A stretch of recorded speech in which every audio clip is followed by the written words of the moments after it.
2025ஆம் ஆண்டுக்கான விடுதலை சிறுத்தைகள் கட்சியின் விருதுகளை அறிவிப்பு செய்வதில் மகிழ்ச்சி அடைகிறோம். விடுதலை சிறுத்தைகள் கட்சியின் சார்பில் தமிழகம் மற்றும் இந்திய அளவில் ஆண்டுதோறும் பல்வேறு தளங்களில் சாதனைகள் படைத்த சான்றோருக்கு விருதுகள் வழங்கி சிறப்பித்து வருகிறோம். சமூகம், அரசியல், பண்பாடு, கலை, இலக்கியம் போன்ற தளங்களில் சீரிய முறையில் தொண்டாற்றும் சிறப்புமிக்க தலைவர்கள் உள்ளிட்ட பல்வேறு ஆளுமைகள் வாய்ந்த சான்றோருக்கு அம்பேத்கர் சுடர், பெரியார் ஒளி, காமராசர் கதிர், அயோத்திதாசர் ஆதவன், காயிதே-மில்லத் பிறை மற்றும் செம்மொழி ஞாயிறு ஆகிய விருதுகளை 2007ஆம் ஆண்டு முதல் ஆண்டுதோறும் வழங்கி சிறப்பித்து வருகிறோம். 2022ஆம் ஆண்டு முதல் கூடுதலாக மார்க்ஸ் மாமணி விருதும் வழங்கி வருகிறோம் என்பதை பெருமகிழ்வுடன் தெரிவித்துக் கொள்கிறோம். முத்தமிழறிஞர் முனைவர் கலைஞர், மாண்புமிகு தமிழக முதலமைச்சர் மு.க. ஸ்டாலின், கேரள முதலமைச்சர் மாண்புமிகு பினராயி விஜயன், கர்நாடக முதலமைச்சர் மாண்புமிகு சித்தராமையா, தமிழர் தலைவர் ஆசிரியர் கி. வீரமணி, எழுத்தாளர் அருந்ததி ராய், தோழர் து. ராஜா, இலக்கிய செல்வர் குமரி அனந்தன், தமிழ்நாடு காங்கிரஸ் தலைவர் கே.எஸ். அழகிரி, பாவலரேறு பெருஞ்சித்திரனார், உணர்ச்சி பாவலர் காசி ஆனந்தன், சொல்லின் செல்வர் ஆ. சக்திதாசன், பாவலர் வை. பாலசுந்தரம், பேராசிரியர் காதர் மொய்தீன், பேராசிரியர் ஜவாஹிருல்லா, ஏ.எஸ். பொன்னம்மாள், கிருஷ்ணம்மாள் ஜெகநாதன் உள்ளிட்ட சான்றோர் பலருக்கு இதுவரை விசிக விருதுகள் வழங்கப்பட்டுள்ளன. அந்த வரிசையில் 2025ஆம் ஆண்டுக்கான விசிக விருதுகள் பெறும் சான்றோர் பட்டியலை வெளியிடுவதில் பெருமைப்படுகிறோம். சான்றோர் பட்டியல்: அம்பேத்கர் சுடர் விருது முனைவர் திரு கே.எஸ். சலம், துணைவேந்தர், திராவிட பல்கலைக்கழகம். பெரியார் ஒளி திரு சத்யராஜ், திரைப்பட கலைஞர். மார்க்ஸ் மாமணி தோழர் தியாகு, பொதுச் செயலாளர், தமிழ் தேசிய விடுதலை கழகம். காமராஜர் கதிர் திரு வே. வைத்திலிங்கம், எம்பி, மேனாள் முதலமைச்சர், புதுச்சேரி. அயோத்திதாசர் ஆதவன், முனைவர் ப. ஜம்புலிங்கம், பௌத்த ஆய்வறிஞர். காயிதே-மில்லத் பிறை திரு பி.ஏ. காஜா மொய்னுதீன் பாகவி, தலைவர், தமிழ்நாடு ஜமாத்துல் உலமா சபை. செம்மொழி ஞாயிறு பேராசிரியர் ஆ. சண்முகதாஸ், தமிழறிஞர், இலங்கை. விசிக விருதுகள் வழங்கும் இந்த விழா சென்னையில் நடைபெறும் நாள் பின்னர் அறிவிக்கப்படும்.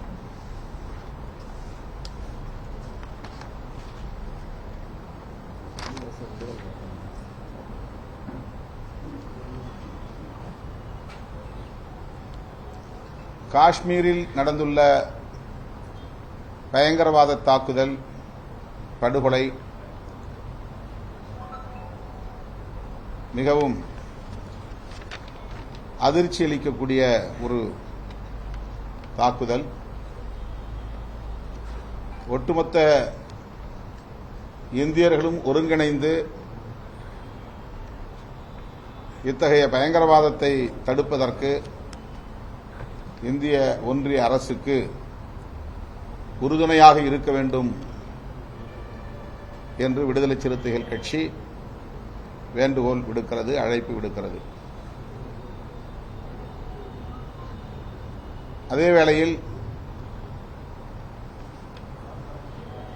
இத்தகைய பயங்கரவாத தாக்குதல் அந்த பகுதிகளில் நடைபெறாது, பயங்கரவாதத்தை முற்றாக ஒழித்துவிட்டோம், அங்கு ஜனநாயகம் தழைத்தோங்கி இருக்கிறது,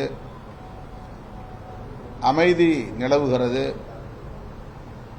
சுற்றுலா பயணிகள் காஷ்மீருக்கு சென்று வரலாம் என்றெல்லாம் நமது இந்திய ஒன்றிய உள்துறை அமைச்சர் மாண்புமிகு அமித்ஷா அவர்கள் உறுதியளித்தார்.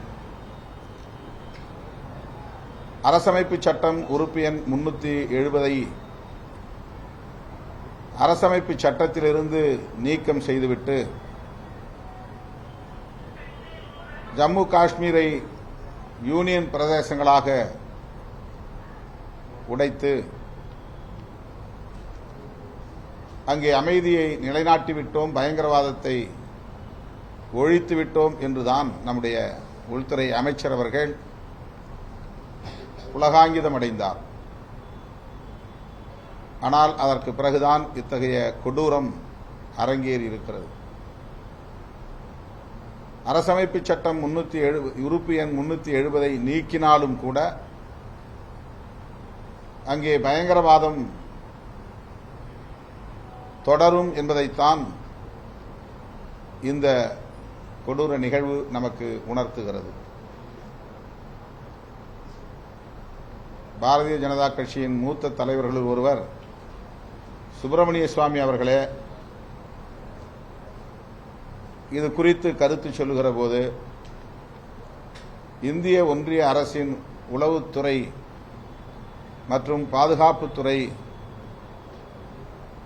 தோல்வியடைந்திருக்கிறது,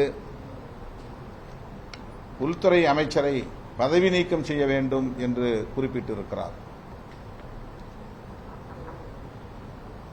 2008 புல்வாமா தாக்குதல் நடந்தபோது அன்றைக்கு உள்துறை அமைச்சராக இருந்த திரு சிவராஜ் பாட்டீல் அவர்கள் அந்த தாக்குதலுக்கு பொறுப்பேற்று உள்துறை அமைச்சர் பொறுப்பில் இருந்து விலகினார். இது ஒரு முன்மாதிரி நிகழ்வு என்பதை அனைவரும் அறிவோம். அதன் அடிப்படையில் தான் விடுதலை சிறுத்தைகள் கட்சியின் சார்பிலே நாங்கள் வலியுறுத்துகிறோம். இந்திய ஒன்றிய உள்துறை அமைச்சர் அமித்ஷா அவர்கள் இந்த தாக்குதலுக்கு பொறுப்பேற்று, இந்த பெரும் துயரத்திற்கு பொறுப்பேற்று பதவி விலக வேண்டும் என்று கேட்டுக்கொள்கிறோம்.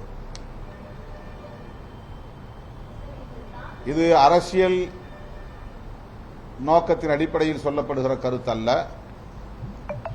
நாட்டின் பாதுகாப்பை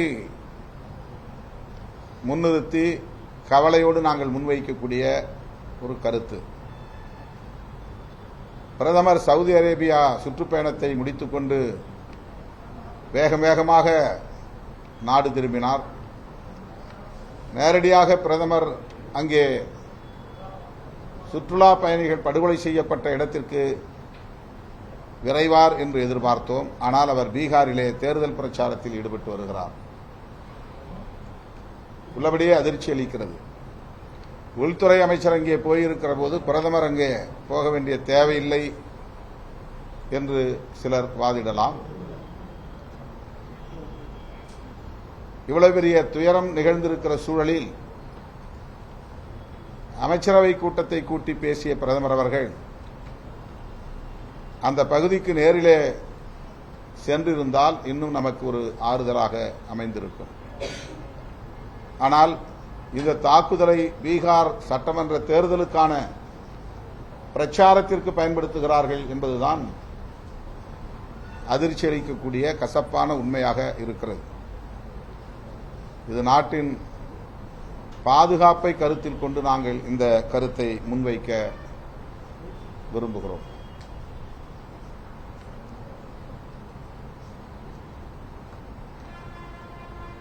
சத்தீஸ்கர் மாநிலத்தில் ஆபரேஷன் ககர் என்கிற பெயரில் மாவோயிஸ்டுகளுக்கு எதிரான போர் என்ற அறிவிப்போடு கடந்த ஒரு மாத காலமாக அங்கே தாக்குதல் நடத்தப்பட்டு வருகிறது.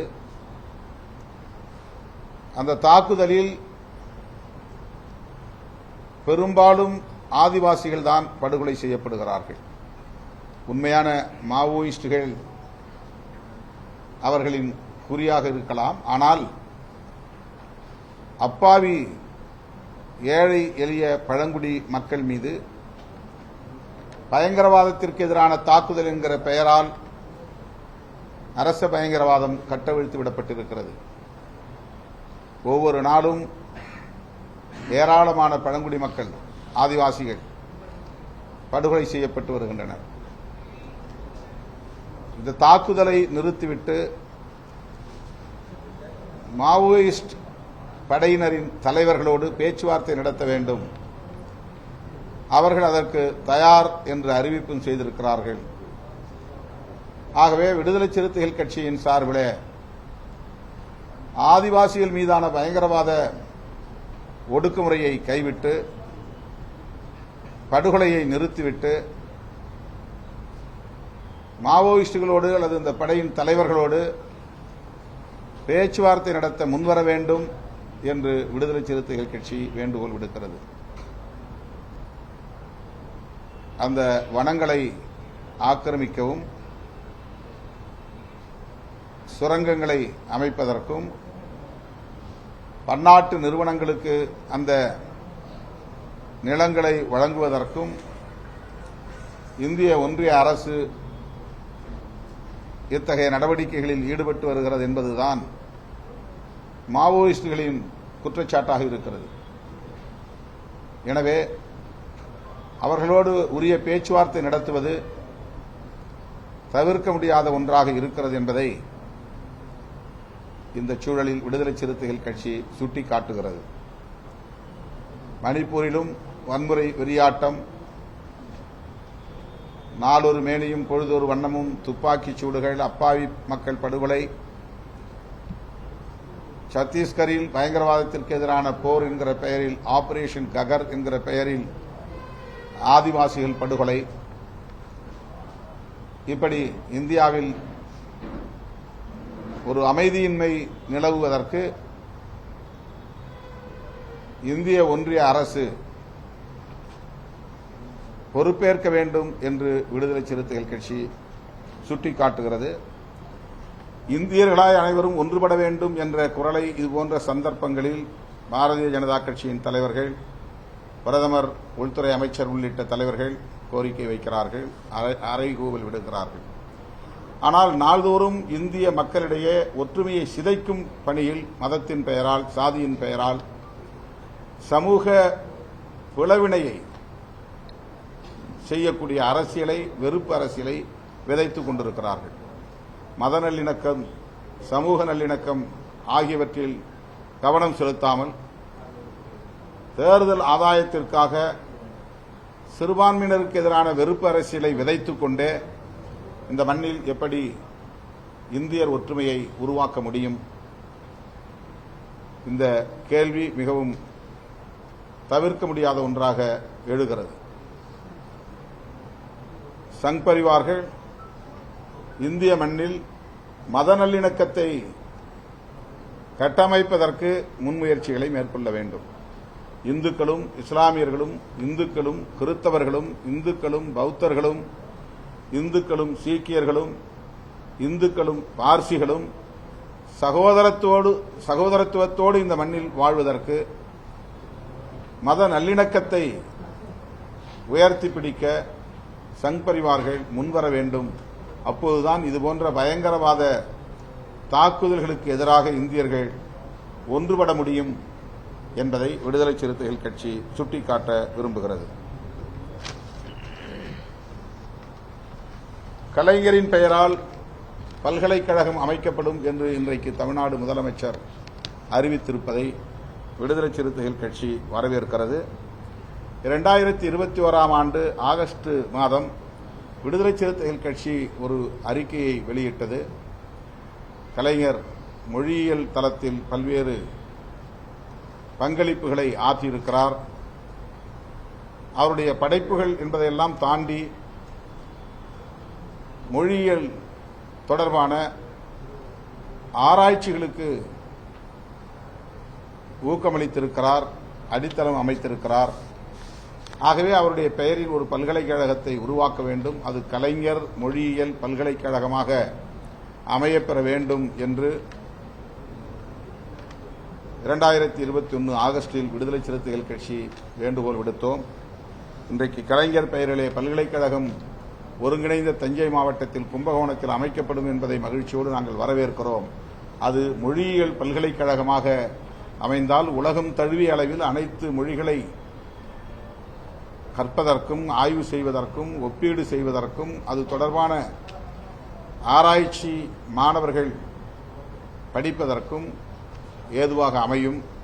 சர்வதேச அளவிலான புகழ்பெற்ற ஒரு பல்கலைக்கழகமாக அது அமையும் என்கிற தொலைநோக்கு பார்வையோடு இந்த வேண்டுகோளை விடுதலை சிறுத்தைகள் கட்சி முன்வைக்கிறது.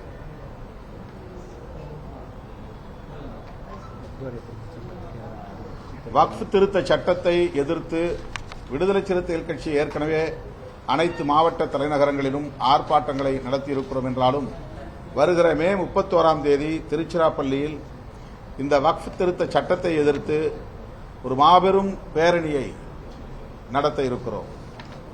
லட்சக்கணக்கான சிறுத்தைகள் பங்கேற்கும் மாபெரும் பேரணியாக அது நடைபெறும் என்பதை விடுதலை சிறுத்தைகள் கட்சியின் சார்பில்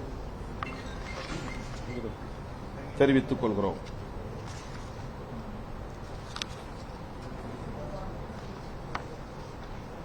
அடுத்து,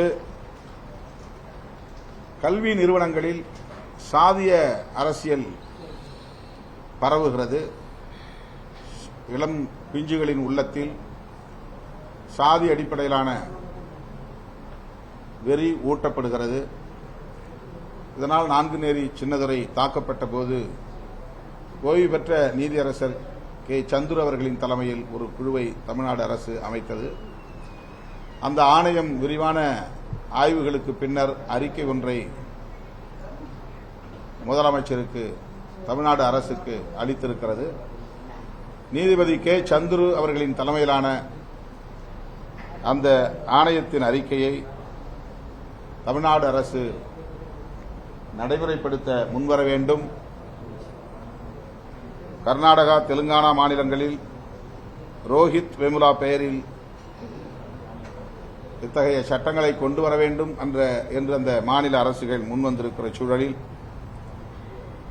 தமிழ்நாடு அரசும் நீதிபதி சந்துரு தலைமையிலான அறிக்கையை அடிப்படையாக கொண்டு ரோஹித் வெமுலா சட்டம் ஒன்றை இயற்ற வேண்டும் என்று விடுதலை சிறுத்தைகள் கட்சியின் சார்பில் வேண்டுகோள் விடுக்கிறோம். மதுரை உயர்நீதிமன்ற கிளை அரசியல் கட்சிகளின் கொடிகளை அகற்ற வேண்டும் என்று ஆணையிட்டிருப்பது ஜனநாயகத்தின் குரல் வலையை நெரிக்கிற ஒரு செயலாக உள்ளது. இதை எந்த வகையிலும் ஏற்க முடியாது. தமிழ்நாடு அரசு இதை எதிர்த்து மேல்முறையீடு செய்ய வேண்டும். விடுதலை சிறுத்தைகள் கட்சியின் சார்பில் இதனை எதிர்த்து வழக்கு தொடுக்க உள்ளோம். விடுதலை சிறுத்தைகள் கட்சி போன்ற சமூக நீதி இயக்கங்களின் நடவடிக்கைகளை வெகுவாக முடக்குவதற்கு இதுபோன்ற தீர்ப்புகள் அல்லது ஆணைகள் ஏதுவாக அமைந்துவிடும். எனவே இந்த தீர்ப்பை எதிர்த்து தமிழ்நாடு அரசே மேல்முறையீடு செய்ய முன்வர வேண்டும் என்று விடுதலை சிறுத்தைகள் கட்சி வலியுறுத்துகிறது.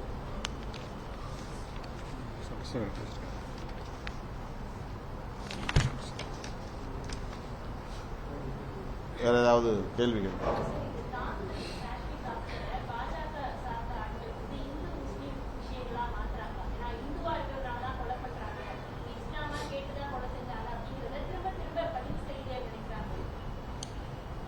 அதில் குதிரை சவாரி செய்யக்கூடிய ஒரு தொழிலாளி சையது ஹுசேன் என்பவர் கொல்லப்பட்டிருக்கிறார். காயமடைந்த பல சுற்றுலா பயணிகளை அந்த பகுதியில் வாழக்கூடிய இஸ்லாமியர்கள் காப்பாற்றியிருக்கிறார்கள். இந்துக்களும் இஸ்லாமியர்களும்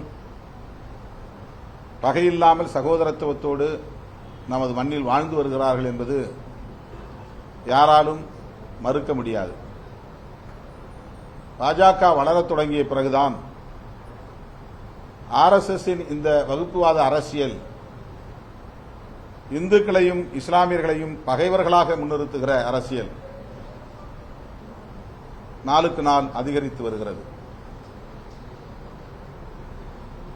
காஷ்மீரில் நடக்கிற பயங்கரவாத நடவடிக்கைகளுக்கு இந்து முஸ்லீம் இடையிலான மத அடிப்படையிலான முரண்பாடு, மக்களுக்கு இடையிலே நிலவுகிற முரண்பாடு என்பதை போன்ற தோற்றத்தை உருவாக்குவது ஏற்புடையதல்ல. இது அரசியல் காரணங்களால் விளைந்த ஒரு பயங்கரவாத போக்காகும். அதனை அரசியல் ரீதியாகவே தீர்க்க வேண்டும், தீர்வு காண்பதற்கு முயற்சிக்க வேண்டும். மீண்டும் அதை இந்து முஸ்லீம் பிரச்சனையாக பேசுவது பாஜகவினுடைய அரசியல் ஆதாயத்திற்கு பயன்படுமே தவிர தீர்வுக்கு பயன்படாது. காங்கிரஸ் ஆட்சியிலே இது போன்ற தீவிரவாத தாக்குதல் சம்பவம் நிறைய நடந்திருக்கு. அப்ப எல்லாம் நிறைய அமைச்சர்கள் பதவி ராஜினாமா பண்ணாங்க. இப்ப மட்டும் அமித்ஷா பதவி வரணும்ன்றதுக்கான இல்ல, சிவராஜ் பாட்டீல் காங்கிரஸ் ஆட்சியில் தான் அமைச்சராக இருந்தார். தொடர்ந்து காங்கிரஸ் ஆட்சி அவர் புல்வாமா தாக்குதல்ல அவர் பதவி விலகி இருக்காரு. மும்பை தாக்குதல், மன்னிக்கணும், மும்பை தாக்குதல் தொடர்ந்து சார். இப்ப சட்ட ஒழுங்கு பிரச்சனையா இருக்கட்டும், நாட்டு உள்நாட்டு விவரமா இருக்கட்டும், தொடர்ந்து எல்லாரும் ஒரு அணியில இருக்கக்கூடிய நேரத்துல இது போன்ற ஒரு குற்றச்சாட்டு இருக்கும்போது ஒரு அணியில இருக்க முடியாத அளவுக்கு தானே பிஜேபி இங்க அரசியல் பண்றாங்க. ஒவ்வொரு நாளும் இந்து முஸ்லீம் பிரச்சனையை உருவாக்குறாங்க. மத நல்லிணக்கத்துக்கு எதிரான அரசியலை தொடர்ந்து விதைக்கிறார்கள். வெறுப்பு அரசியலை தொடர்ந்து பரப்புகிறார்கள். அப்புறம் எப்படி இங்க சகோதரத்துவம் இருக்கும், இந்தியங்கிற ஒற்றுமை இருக்கும்? சொந்த நாட்டு மக்களையே அந்நியர்களாக நடத்துகிற போக்கு பாஜக ஆட்சிக்கு வந்த பிறகுதான் அதிகரித்திருக்கிறது. இங்கே வாழக்கூடிய இஸ்லாமியர்களும் கிறிஸ்தவர்களும் அந்நியர்களா, அந்நிய நாடுகளிலிருந்து இங்கே வந்த அகதிகளா? அவர்கள் இந்த நாட்டு மக்கள் தானே. அவர்களுக்கு எதிரான வெறுப்பை தொடர்ந்து விதைத்துக் கொண்டே இங்கே அனைவரும் ஒற்றுமையாக இருப்போம் என்றால் எப்படி முடியும்? இது எவ்வளவு பெரிய முரண்பாடு. ஒற்றுமையாக இருக்க வேண்டும் என்றுதான் நாம் விரும்புகிறோம். அதைத்தான் விடுதலை சிறுத்தைகள் கட்சியும் வலியுறுத்துகிறது. சகோதரத்துவத்தை உயர்த்தி பிடிக்க பாஜக முன்வர வேண்டும், மத நல்லிணக்கத்தை பாதுகாக்க வேண்டும், அதற்குரிய செயற்பாடுகளை, செயல் திட்டங்களை வரையறுக்க வேண்டும் என்பதுதான் விடுதலை சிறுத்தைகள் வைக்கிற வேண்டுகோள் பாஜகவுக்கும் RSSக்கும்.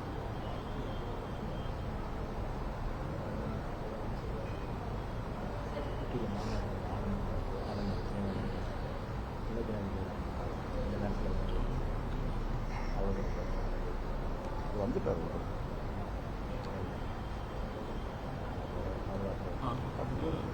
பாகிஸ்தானுடைய கவர்மெண்ட் ஆஃப் பாகிஸ்தான்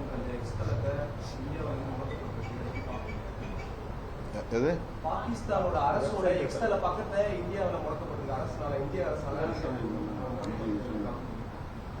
இல்ல, அது அவங்க செக்யூரிட்டி ரீசன்கிற அடிப்படையில் சில நடவடிக்கைகள் எடுத்திருக்கிறாங்க. வாகா பார்டர், அட்டாரி பார்டர்லாம் க்ளோஸ் பண்ணியிருக்கிறாங்க. அந்த மாதிரி தூதரகங்கள் இருக்கக்கூடிய அதிகாரிகள் வெளியேற வேண்டும், பாகிஸ்தானில் இருக்கக்கூடிய இந்திய தூதரக அதிகாரிகள் இங்கே வர வேண்டும் என்றெல்லாம் சில நடவடிக்கைகள் எடுத்திருக்கிறார்கள். அதனுடைய பின்னணி நமக்கு தெரியாது. நாட்டின் பாதுகாப்பு கருதி அரசு எடுத்திருக்கிற இந்த நடவடிக்கைகளை நாம் விமர்சிக்க முடியாது.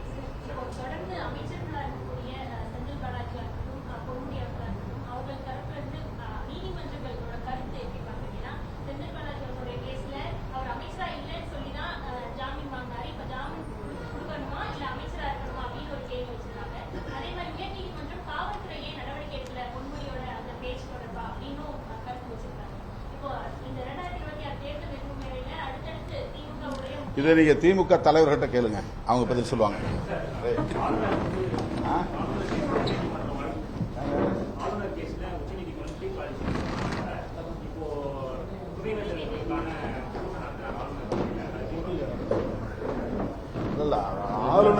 ஆளுநர் நடவடிக்கை என்பது இப்படி ஒரு தாக்குதல் காஷ்மீரில் நடந்திருக்கிற சூழலில் ஆளுநர் இங்கே துணைவேந்தர்கள் மாநாட்டை நடத்துகிறோம் என்கிற பெயரில் தமிழ்நாட்டில் ஒரு பதற்றத்தை உருவாக்க திட்டமிடுகிறார். துணைவேந்தர்களுக்கு தேவையற்ற ஒரு நெருக்கடியை உருவாக்குகிறார். துணைவேந்தர்களாக இருப்பவர்கள் தமிழ்நாடு அரசுக்கு எதிராக ஒரு முடிவை எடுக்க முடியுமா? ஆளுநருக்கும் முதல்வருக்கும் இடையில பிரச்சனை இருக்கிறது. ஆளுநர் அழைக்கிறார். அதில் பங்கேற்றால் முதலமைச்சரோடு முரண்படக்கூடிய, தமிழ்நாடு அரசோடு முரண்படக்கூடிய ஒரு சூழல் உருவாகும். இதனால் யாருக்கு நெருக்கடி? துணைவேந்தர்களுக்குத்தான் நெருக்கடி, அரசு அதிகாரிகளுக்குத்தான் நெருக்கடி. இப்படி ஒரு நெருக்கடியை ஒரு உயர் பொறுப்பிலே இருக்கிற, அதி உயர் பீடத்திலே இருக்கிற ஆளுநர் செய்வது எந்த வகையிலும் ஏற்புடையதல்ல. இது முதலமைச்சருக்கு தருகிற நெருக்கடி அல்ல, தமிழ்நாடு அரசுக்கு தருகிற நெருக்கடி அல்ல, துணைவேந்தர்களுக்கும் உயர் அதிகாரிகளுக்கும் ஆளுநர் தருகிற நெருக்கடியாக அமைகிறது. அவர் இந்த மாநாட்டை கைவிட வேண்டும். துணை தலைவர், நம்முடைய வைஸ் பிரசிடென்ட், இந்தியாவினுடைய துணை குடியரசுத் தலைவர் இந்த நிகழ்ச்சியிலே பங்கேற்பதும் ஏற்புடையதல்ல. அவர் இந்த நிகழ்ச்சியை தவிர்க்க வேண்டும் என்றும் விடுதலை சிறுத்தைகள் கட்சி வேண்டுகோள் விடுக்கிறது.